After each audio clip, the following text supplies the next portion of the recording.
श्री ललिता पंचविंशति नाम स्तोत्रम्।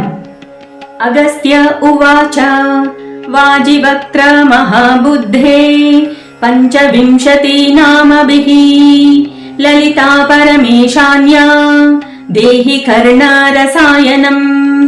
हयग्रीव उवाच सिंहासनेशी ललिता महाराज्ञी पराङ्कुशा चापिनी त्रिपुरा चैव महात्रिपुरसुन्दरी सुन्दरी चक्रनाथा च साम्राज्ञी चक्रिणी तथा चक्रेश्वरी महादेवी कामेशी परमेश्वरी कामराजप्रिया कामकोटिका चक्रवर्तिनी महाविद्या शिवानङ्गवल्लभा सर्वपाटला कुलानाथाम्नायनाथा सर्वाम्नायनिवासिनी शृङ्गारनायिका चेति पंचविंशति नामाभिः स्तुवन्ति ये महाभागं ललितां परमेश्वरीं ते प्राप्नुवन्ति सौभाग्यम्